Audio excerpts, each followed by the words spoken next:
Saludos, amables televidentes, bienvenidos a su programa Orientaciones Diversas.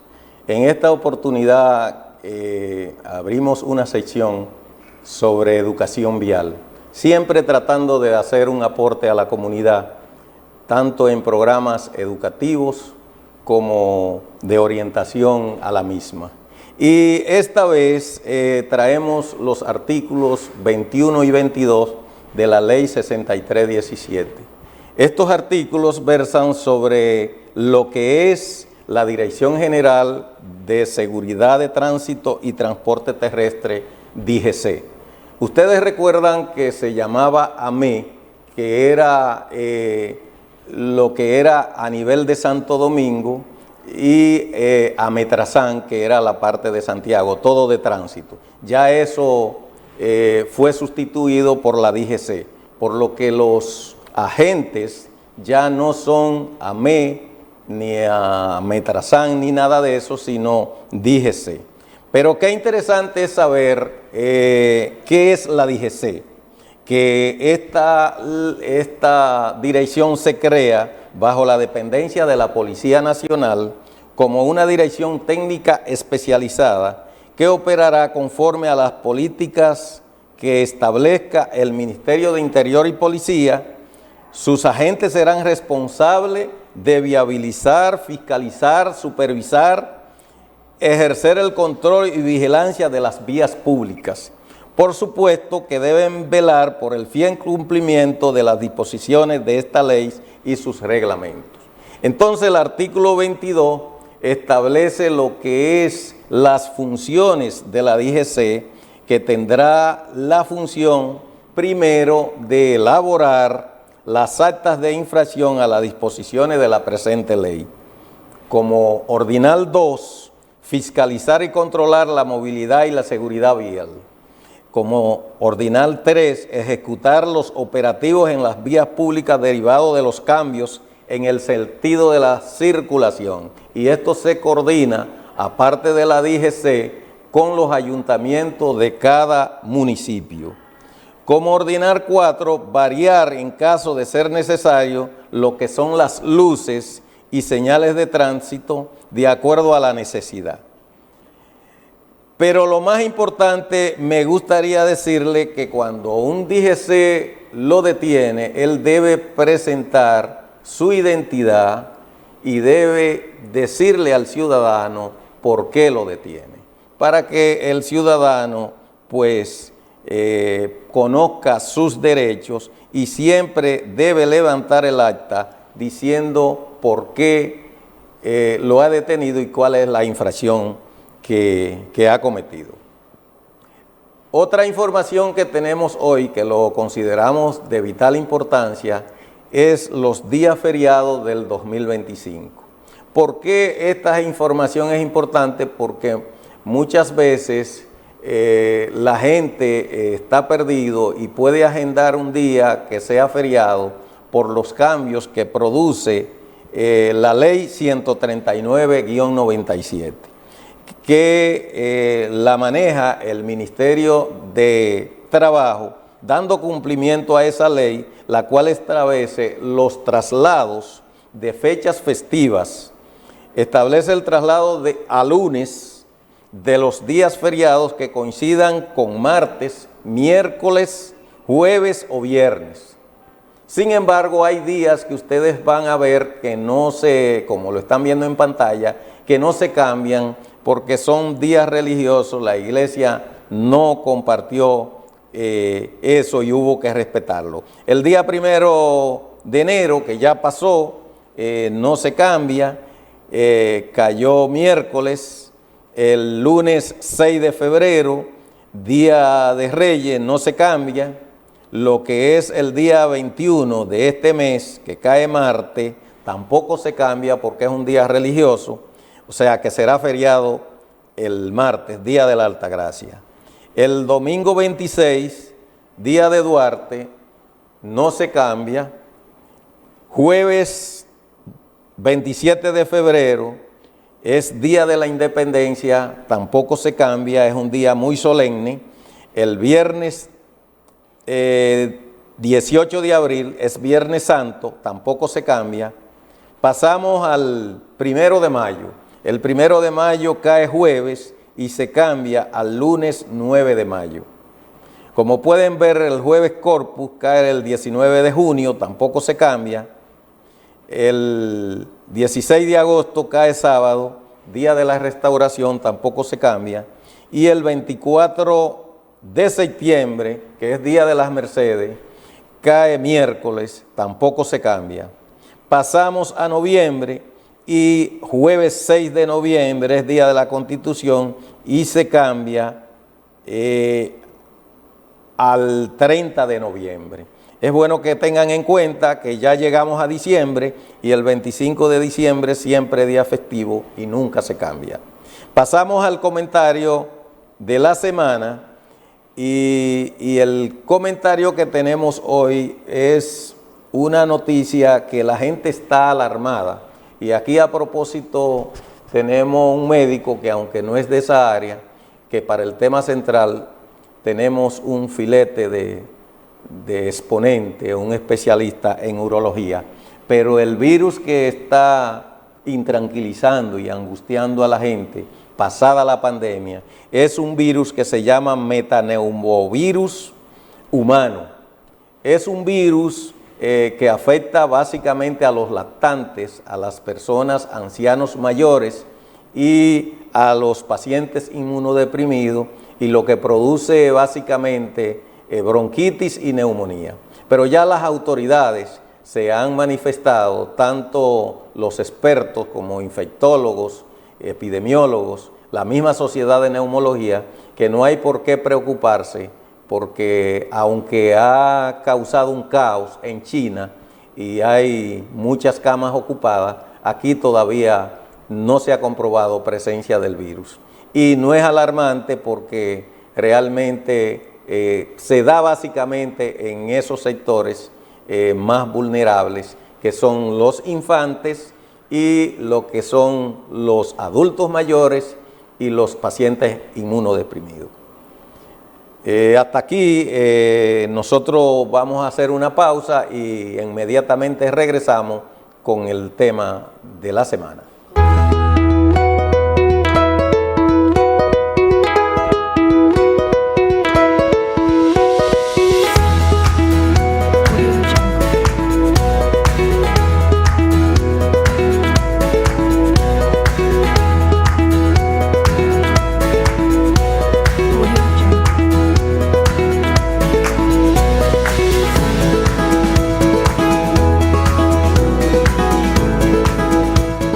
Clínica Corominas ha tenido un crecimiento sostenido y continuo que la mantiene siempre a la vanguardia, brindando servicios de calidad para Santiago y la región.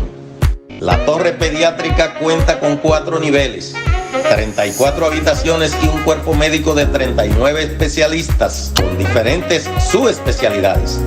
En el primer nivel de la emergencia pediátrica se dispone de 21 cubículos de atención médica equipados con salidas de oxígeno central, de vacío y aire médico, laboratorio clínico, área de nebulización con 6 sillones, área de cirugía menor y farmacia. Además, para la seguridad del edificio, fueron utilizados por primera vez en el país amortiguadores antisísmicos. Clínica Corominas, 70 años, dando servicio de salud con calidad.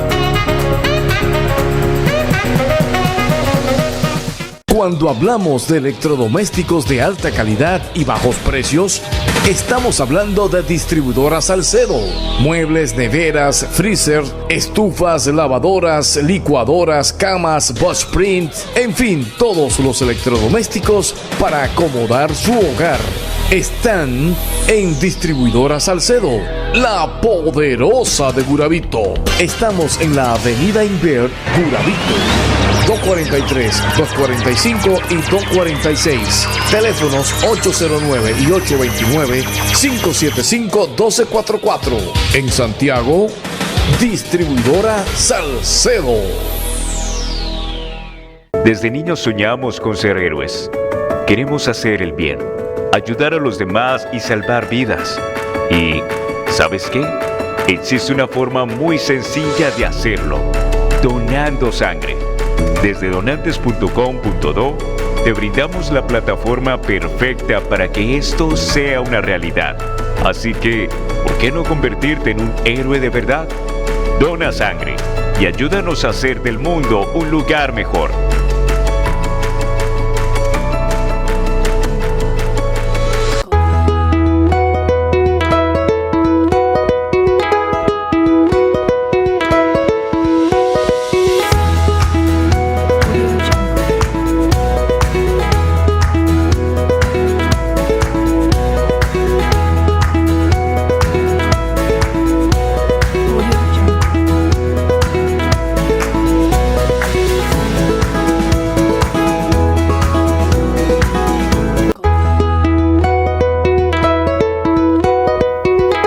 Saludos, amables televidentes. Estamos de nuevo con ustedes en su programa Orientaciones Diversas.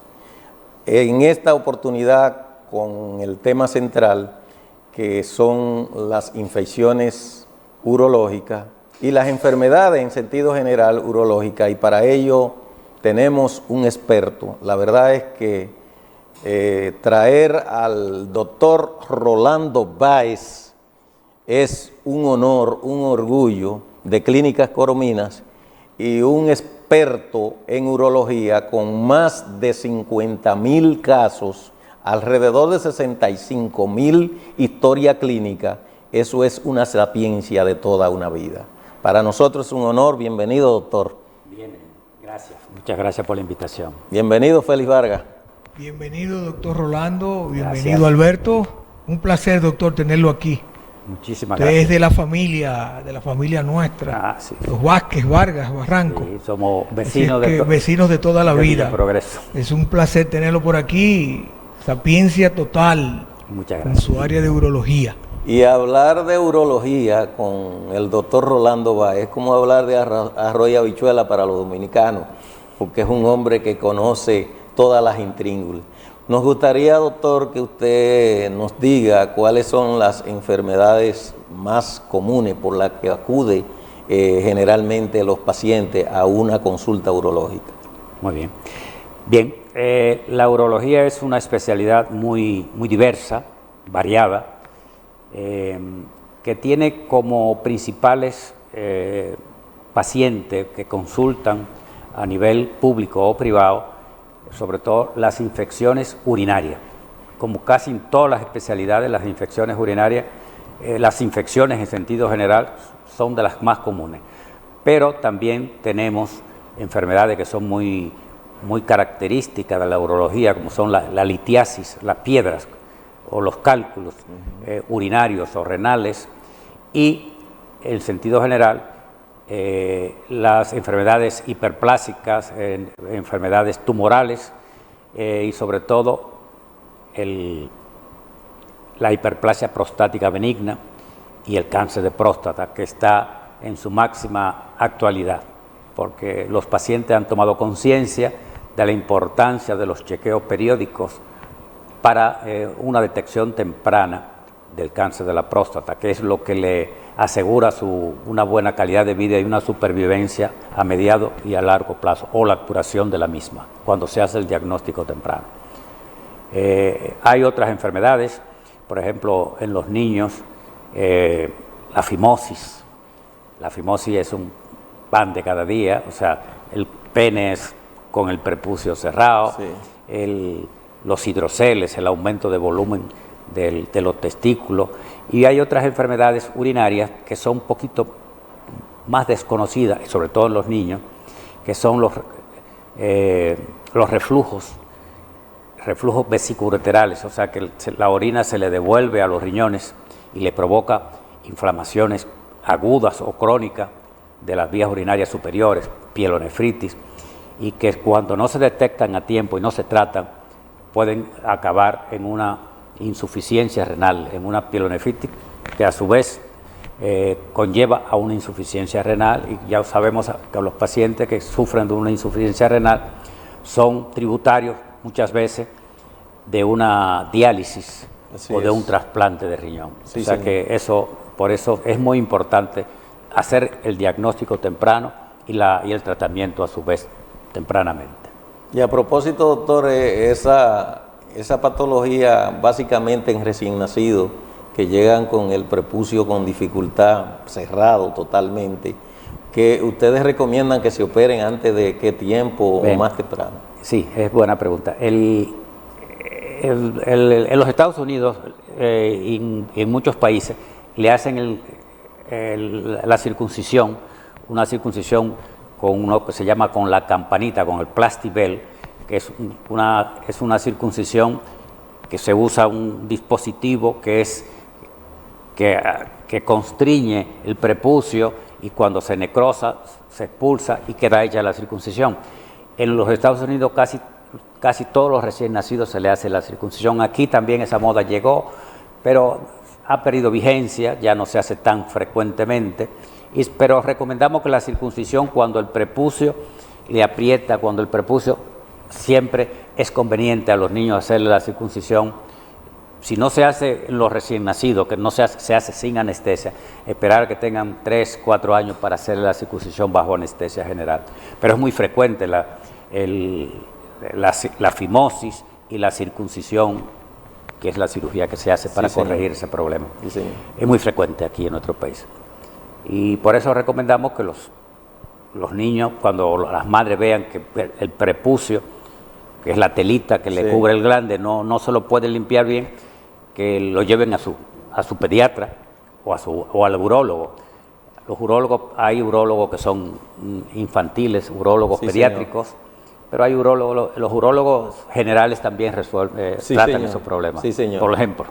Sí, así es. Sí, doctor Rolando. Previo a nuestra pregunta, queríamos preguntarle a usted ¿cuántos años de ejercicio tiene usted en su profesión y específicamente en su especialidad? Bien, es una pregunta casi toda la vida.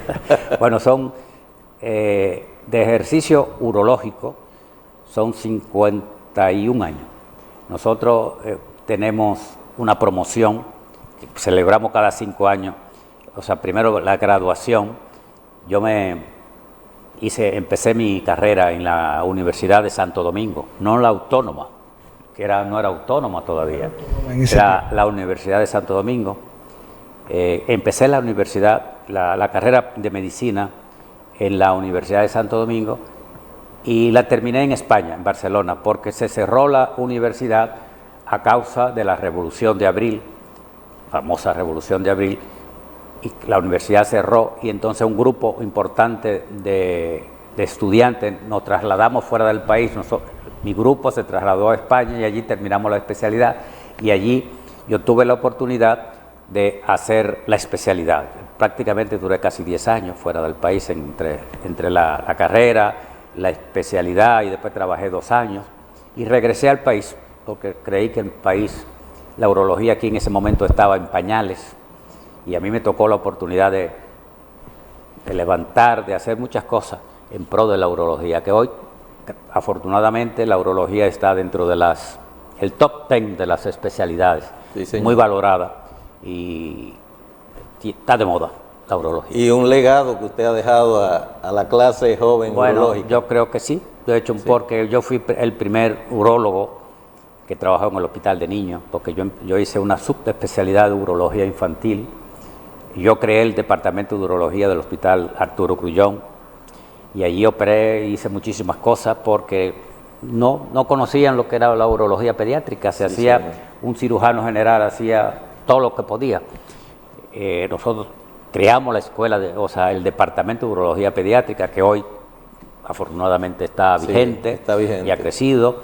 Y ya la urología pediátrica es una rutina en nuestro país, pero yo me congratulo de haber creado, después de allí del hospital Arturo Grullón pasamos al José María Cabral.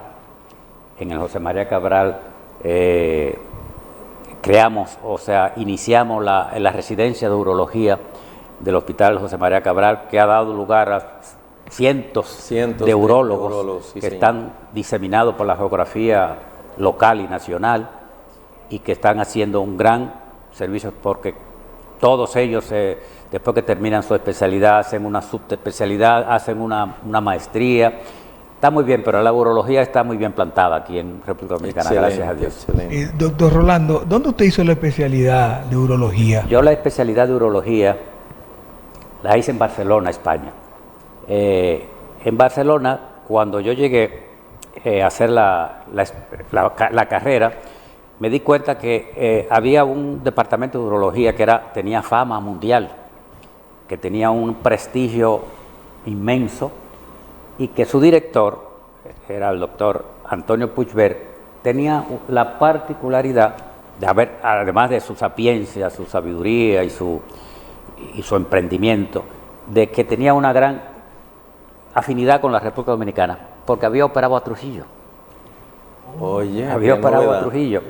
Y él, incluso hay una anécdota que él estuvo aquí y cuando lo operó, Trujillo no lo quería dejar ir. Ajá. Que Trujillo quería que él formara esa escuela de urología, ese instituto de urología que él tenía en Barcelona, que lo creara aquí en Santo Domingo. Y prácticamente lo tuvo manipulando. Él tuvo que irse se escapó. Casi escondido. Escondido, sí. Y las malas lenguas decían que parte del... tenía un gran centro urológico en Barcelona, que ese gran centro fue un poquito financiado Por Trujillo. por Trujillo. Eso se decía. Interesantísimo. Entonces yo tuve la oportunidad de que quería hacer la urología.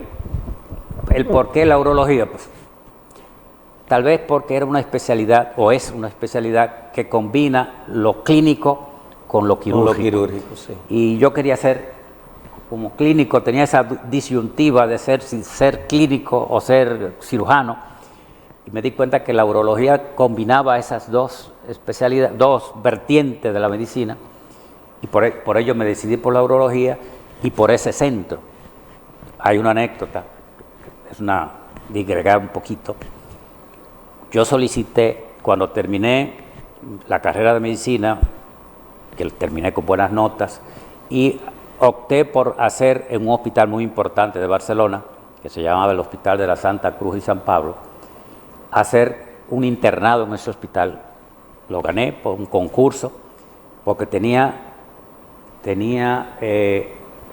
experiencia quirúrgica, porque había estado, en los 3 años que estuve aquí, había vivido en la maternidad Nuestra Señora de la Altagracia, y tenía experiencia quirúrgica, porque allí se hacían partos, se hacían cesáreas, se hacían histerectomías, y yo viví, me ganaba la vida en ese hospital. No me pagaban, pero me daban alojamiento y comida. Y comida. Y con eso, pues yo, y con lo poquito que me mandaban de casa, sobrevivía.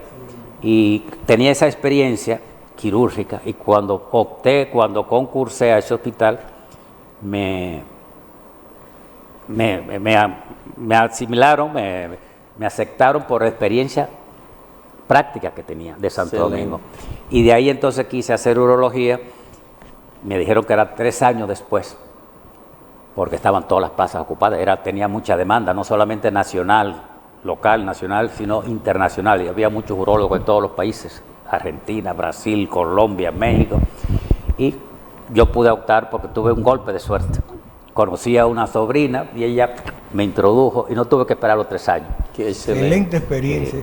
Sí, fue una experiencia muy bonita. Rolando. Todavía mantengo las relaciones con ese centro, porque la experiencia que tuve, que una sobrina de él se casó con un dominicano, amigo. Qué bien. Y ahí se estableció una relación casi de familia. Familiaridad. Doctor, las enfermedades prostáticas han estado aumentando de forma exagerada. ¿Usted podría decirle a nuestros amables televidentes cuáles son los principales síntomas de esas enfermedades prostáticas? Muy bien.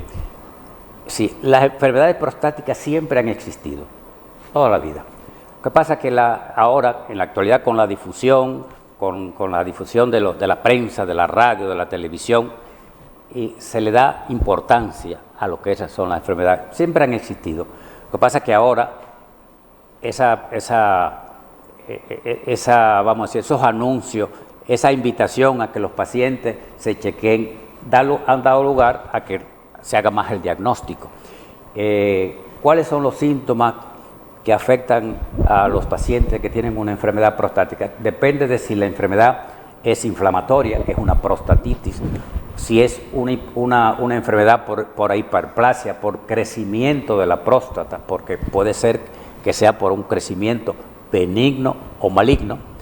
Entonces, los síntomas varían. Si es una infección, una prostatitis, pues no, como natural, da lugar a que el paciente orine con frecuencia, tanto por el día como por la noche, que tenga dificultad para orinar, ardor para orinar, ardor o dolor, y puede ser que tenga hasta un poquito de secreción, o puede que tenga un poco de sangre, que puede ser, como llamamos, sangre oculta, que la vea el microscópico, o que sangre ya macroscópica, que la vea el ojo del paciente, o del médico, o del familiar.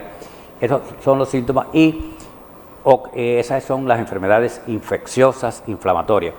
Cuando es por hiperplasia, hiperplasia quiere decir que las células prostáticas crecen, porque la próstata es de los pocos órganos que de adulto crece, porque la mayoría de los órganos lo que hacen es que se reduce, pero sí. La próstata es de los órganos que según vamos haciéndonos mayores, nos crece y aprieta, constriñe el conducto de la uretra, y el paciente entonces tiene dificultad para orinar. Conducto urinario. El conducto, que es la uretra, y si crece mucho y aprieta, constriñe mucho el conducto urinario, puede llegar hasta tener una retención urinaria, que el paciente quiere orinar y no pueda. Es una retención urinaria aguda, pero hay retenciones que son parciales. Parciales quiere decir que el paciente, si tiene 200 centímetros cúbicos, mililitros de orina en la vejiga, a veces solamente orinan 100, y siempre se queda una orina residual, y esa orina se infecta y va creciendo el residuo hasta que la orina se llena y el paciente no puede orinar. Es una retención urinaria total que conlleva que haya que poner una sonda. Y si a veces con los nuevos tratamientos nosotros logramos mejorar, evitar que el paciente llegue a una cirugía, pero si no logramos con medicamentos, entonces el paciente hay que operar. Hay que hacer una resección transversal de la próstata o una adenomectomía prostática si es una cirugía abierta, o si es por el conducto urinario, una resección transuretral de la próstata. Yo le dije, Félix, que estábamos frente a un experto y no nos cabe duda de la maestría y la didáctica con que expresa las enfermedades que acuden a su consulta y que los pacientes y los amigos televidentes pueden entender fácilmente. Doctor Rolando Báez, vamos a pedirle permiso para hacer una pausa, así como a los amigos televidentes, para cumplir con algunos compromisos comerciales.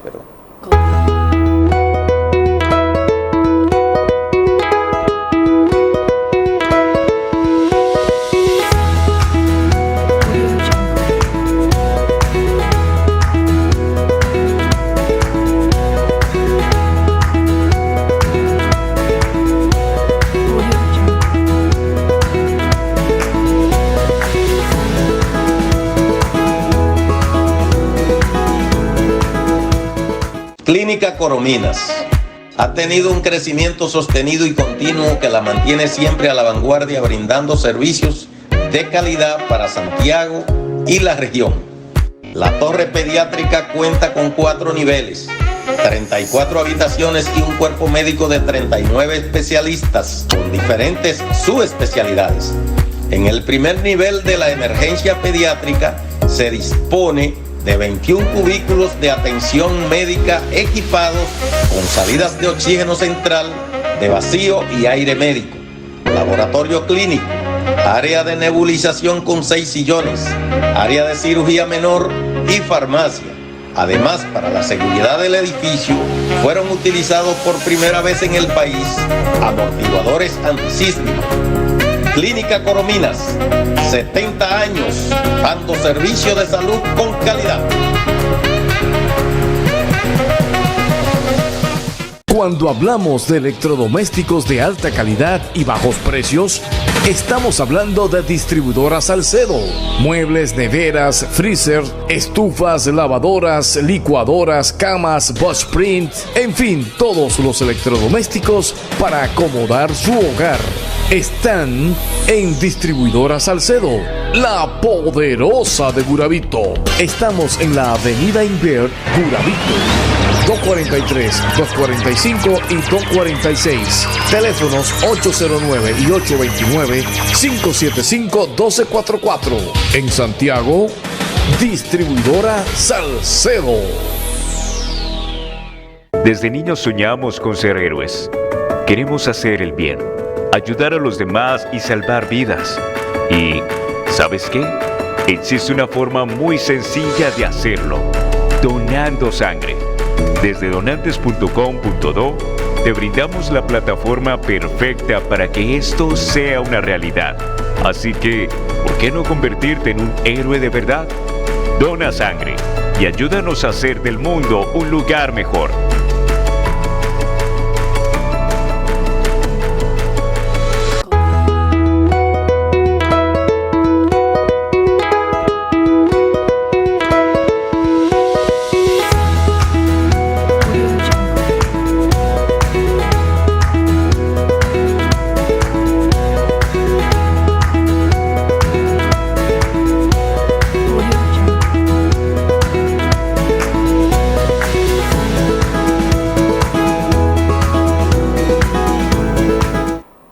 Estamos de nuevo con ustedes en su programa Orientaciones Diversas. Esta vez hablando con el doctor Rolando Báez, urólogo de Clínica Corominas. Y estamos hablando de las diferentes patologías de urología. Nos gustaría, doctor, que como usted habló de la próstata, de los síntomas que presentan los pacientes, que podría explicarle a los amigos televidentes cómo se diagnostica esta enfermedad de la próstata. Muy bien. La próstata se diagnostica, depende de si la próstata es benigna o es maligna. La hiperplasia prostática benigna es muy fácil de diagnosticar. Los síntomas miccionales, los síntomas que el paciente tiene al orinar, que orina, si es benigna, la hiperplasia prostática benigna, se diagnostica primero por los síntomas. El paciente orina muchas veces, tanto por el día, es la polaquiuria diurna o nocturna, se puede levantar varias veces, que tenga dificultad para orinar, que tenga un poquito de ardor, que orine y no se queda satisfecho, que el chorro de la orina se ponga flojo, que tenga menos fuerza para orinar, que disminuya el calibre del chorro, que se interrumpa el chorro de vez en cuando, que lo haga en etapas, o que se quede goteando al terminar. Eso clínicamente sería una hiperplasia prostática benigna. Hacemos los análisis correspondientes. La hiperplasia prostática benigna no tiene análisis que te digan que es una hiperplasia prostática benigna. Hacemos una exploración física con el tacto rectal como medio diagnóstico más preciso. El tacto rectal nos dirá si la próstata es voluminosa, más o menos. Nosotros podemos, en 30 segundos, podemos decir si la próstata es benigna o maligna, porque la próstata benigna tiene una consistencia fibroelástica, suele ser lisa, suele ser bilobulada, o sea, porque la uretra la divide, puede ser, o sea, que tenga sus bordes bien definidos, que no duela, que el tacto no sea doloroso, y cuando eso ocurre, estamos pensando que esa próstata es una hiperplasia prostática benigna. Pero cuando hacemos ese tacto, y nos encontramos con un PSA, pues ya hablaremos del PSA, si encontramos que esa próstata tiene un nódulo, o sea, una parte muy específica de la próstata, sobre todo suele ser en la periferia de la próstata, de una consistencia dura, tenemos temor, Sí, tenemos una la sospecha sospecha de que esa próstata pueda ser cancerosa. El cáncer de la próstata es un cáncer muy frecuente entre nosotros los afroamericanos. Se calcula que se diagnostican 50.000 casos por cada 100.000 habitantes, o sea, 44 casos por cada 100.000 habitantes, entre 44 y 50 aquí a nivel del Caribe. es alto. Es alto, Es muy alto. sí, por cada 100.000 habitantes. Y uno para el cáncer, ya que viene a colación, es importante el PSA. El PSA, que es el antígeno prostático específico, que es un análisis que se hace ya rutinariamente. Yo tengo el honor de que fui el primer médico urólogo en el país que ordené un PSA. Tenía eso es importante, darle el mérito a quien mérito lo tiene, que es el Laboratorio García. El primo. El primo. Él tiene un laboratorio y yo venía de los congresos de la urología norteamericana y estaba de moda, estaba en pleno apogeo el PSA. El PSA. Yo en esa época estuve directivo del Consejo de Dirección de la Clínica Coromina y quería que la Clínica Coromina fuera la primera que hiciera el PSA. Costaba mucho el equipo, que era $25,000 o $30,000. La clínica no me apoyó en ese sentido. Se lo dije a Máximo, a mi primo, digo, Máximo, cómprate ese aparato que eso va a ser un boom, eso va a tener una importancia tremenda. Y él compró el equipo y prácticamente en un año pagó el equipo, porque eso hizo una difusión grandísima y hoy el PSA es un análisis prácticamente rutinario. Sí. Y que a veces se abusa del PSA.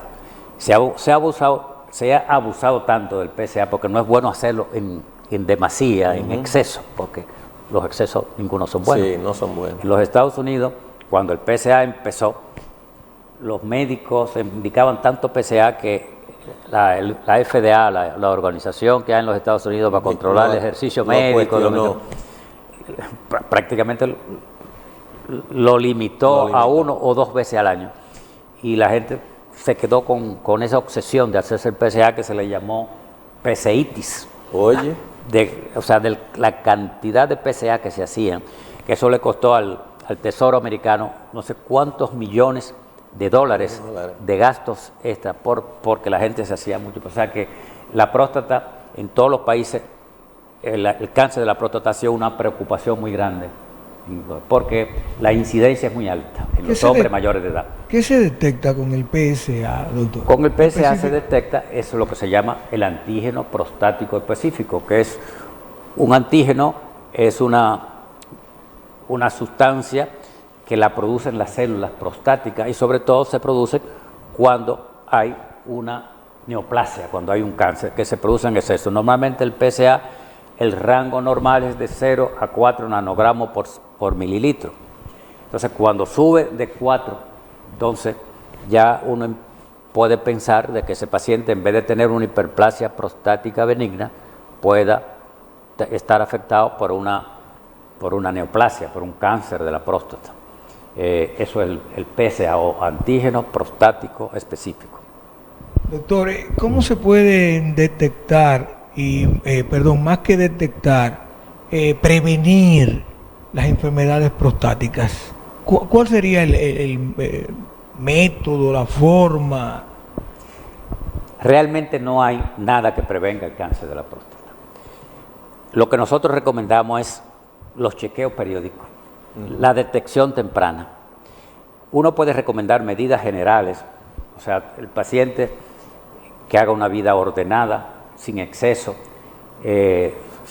sexuales, pero tampoco con abstinencia, porque le puede dar a cualquiera, le puede dar a los que tienen abstinencia como a los que son muy promiscuos.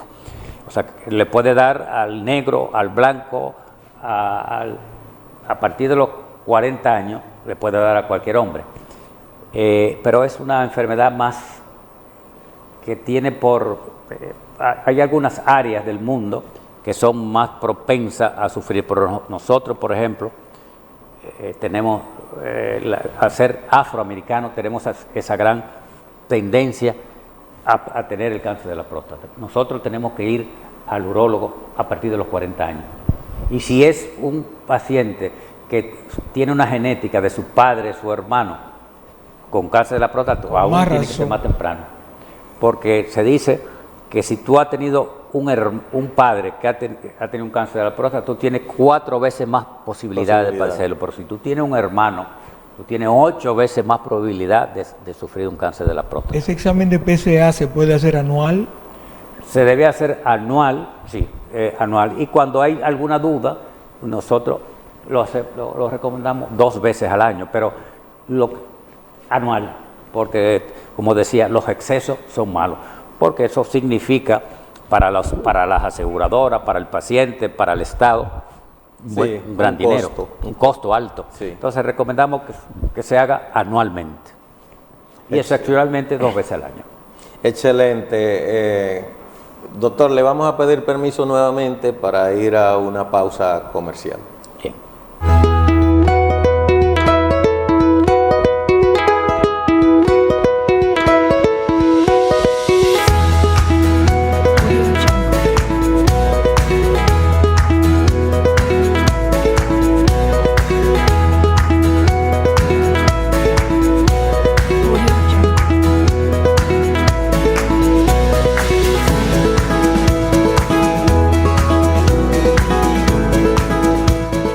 Clínica Corominas ha tenido un crecimiento sostenido y continuo que la mantiene siempre a la vanguardia, brindando servicios de calidad para Santiago y la región.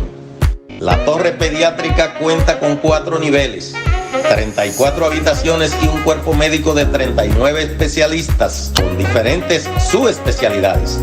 En el primer nivel de la emergencia pediátrica se dispone de 21 cubículos de atención médica equipados con salidas de oxígeno central, de vacío y aire médico, laboratorio clínico, área de nebulización con 6 sillones, área de cirugía menor y farmacia.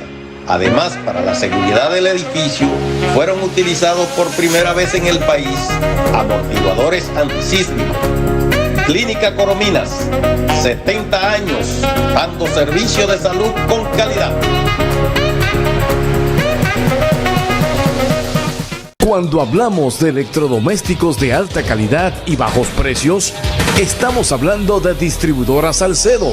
Muebles, neveras, freezer, estufas, lavadoras, licuadoras, camas, bushprint, en fin, todos los electrodomésticos para acomodar su hogar están en Distribuidora Salcedo, la poderosa de Burabito. Estamos en la avenida Invert, Burabito.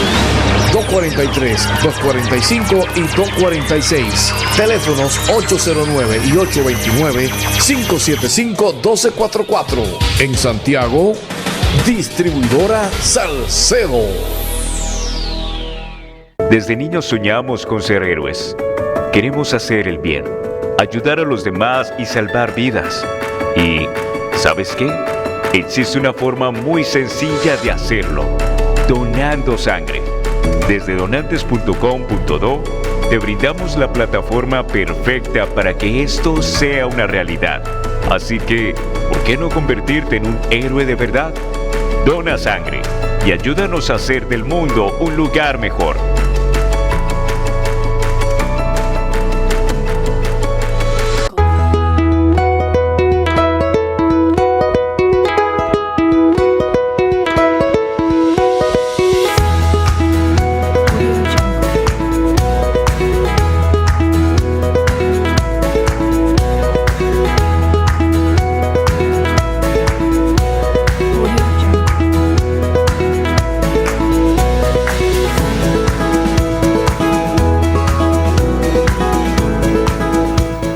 Estamos de nuevo con ustedes en su programa Orientaciones Diversas.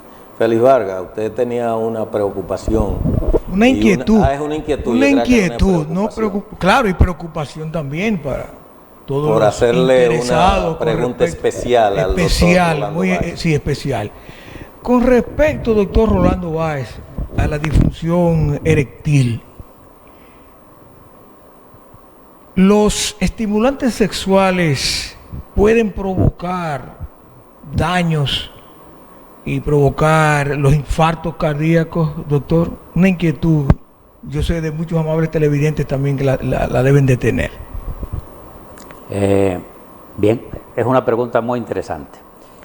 En principio, cuando salieron al mercado los estimulantes sexuales, se produjeron muchos eventos cardiovasculares agudos, o sea, infarto, incluso mucha muerte. ¿Por qué? Porque en esa época se usaba en cardiología un medicamento para lo que le llamaban para la angina de pecho, que era unas pastillitas que se ponían debajo de la lengua cuando el paciente tenía algún como preinfarto o angina, que se llamaba, o que se llama, que es un evento de constricción de las venas, de los vasos cardíacos, y le daban alguna molestia. Entonces, si ese paciente que se había usado la nitroglicerina, o sea, que era su base, el elemento en que estaba basado ese medicamento, si usaba el Viagra, que era lo que se usaba, que era el sildenafil, ese paciente se potencializaba porque producía el sildenafil.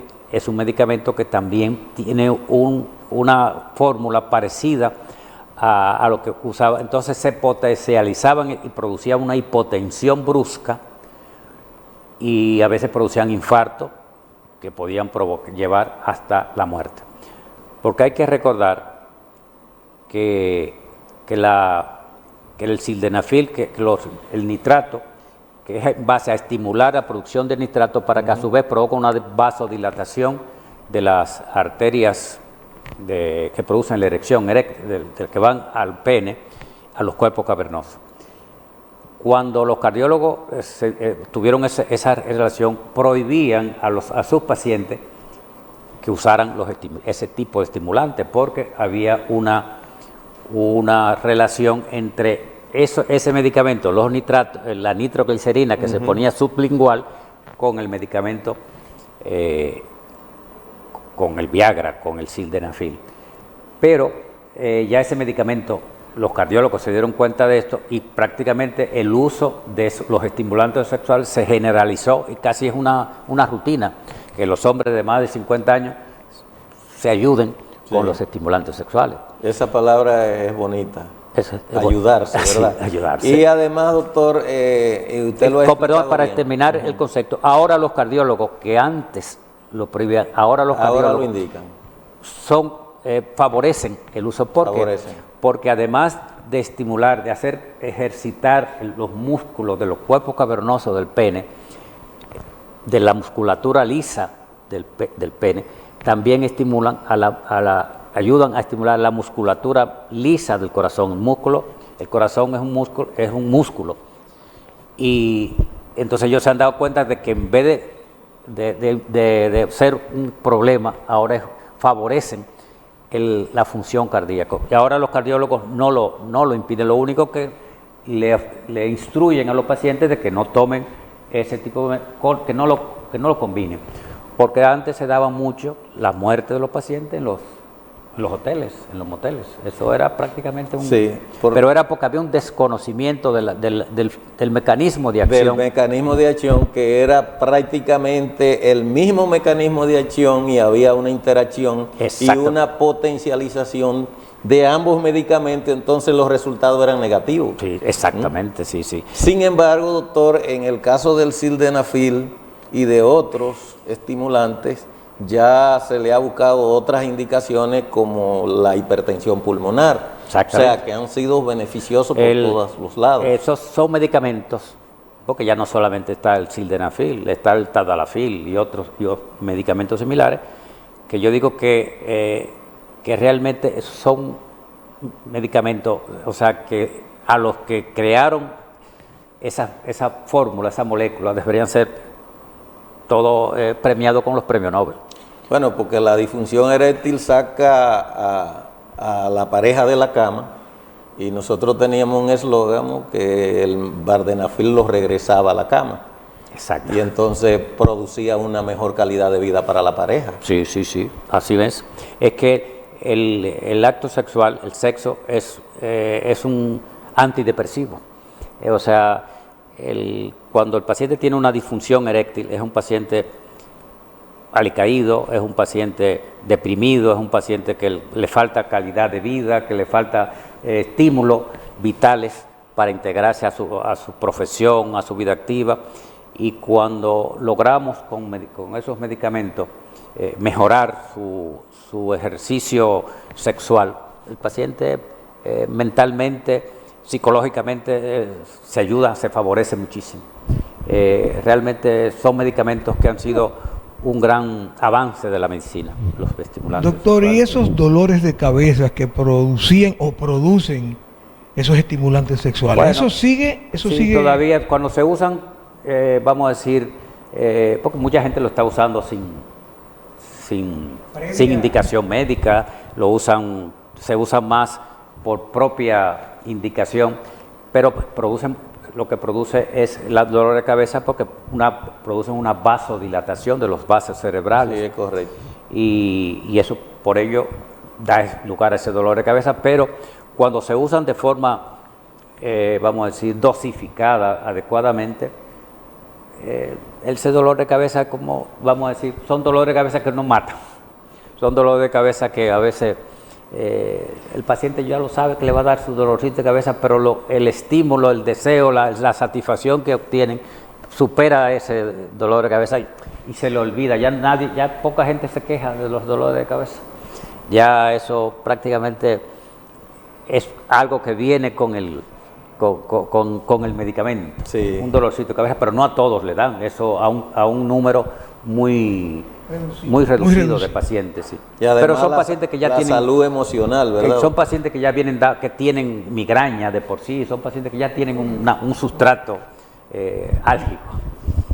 La verdad, doctor, que conversar con usted da mucho gusto, y con esa sabiduría, con esa experiencia suya, con esos conocimientos, es darse un banquete. Yo lamento que Mirabal, que le fascina este tema, no nos haya acompañado hoy. Señora, hemos llegado al final del programa, lamentablemente se nos quedaron muchísimas inquietudes. Vamos a tratar de hacer otro programa. Vamos a tratar de traer al doctor Rolando Báez nuevamente para hablar de esos temas y de otros más. Señores, gracias y hasta la próxima. Es que la urología